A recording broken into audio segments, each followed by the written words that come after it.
நம்முடைய கர்த்தராகிய இயேசு கிறிஸ்துவின் இனிய நாமத்திலே அடியேன் உங்களை வாழ்த்துகிறேன். அப்போஸ்தலனாகிய யோவானுக்கு வெளிப்படுத்தின விசேஷம் 1 அதிகாரம் 1 வசனம். சீக்கிரத்தில் சம்பவிக்க வேண்டியவைகளை தம்முடைய ஊழியக்காரருக்கு காண்பிக்கும் பொருட்டு தேவன் இயேசு கிறிஸ்துவுக்கு ஒப்புவித்ததும் இவர் தம்முடைய தூதனை அனுப்பி தம்முடைய ஊழியக்காரராகிய யோவானுக்கு வெளிப்படுத்தினதுமான விசேஷம். கிறிஸ்துவுக்குள் அருமையானவர்களே, வெளிப்படுத்தின விசேஷம் 1 அதிகாரம் 3 வசனத்திலே நாம் பார்த்தோம் என்றால், இந்த தீர்க்க தரிசன வசனங்களை வாசிக்கிறவனும் கேட்கிறவர்களும் இதில் எழுதியிருக்கிறவைகளை கைக்கொள்ளுகிறவர்களும் பாக்கியவான்கள், காலம் சமீபமாயிருக்கிறது.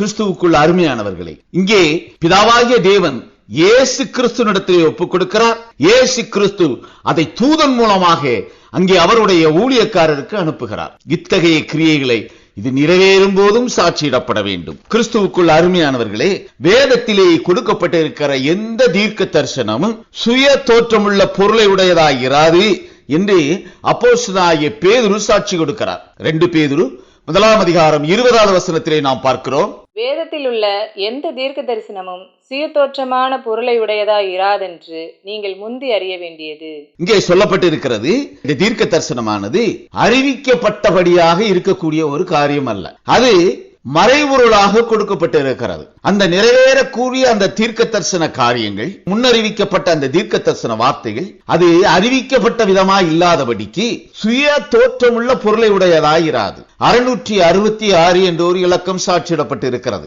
இந்த இலக்கம் 666 இல்லாதபடிக்கு அது ஞான அர்த்தம் கொண்டதாய் சாட்சியிடப்பட வேண்டும். கிறிஸ்துவுக்குள் அருமையானவர்களே, பாபிலோன் அது வேசித்தனம் நிறைந்த நகரம்.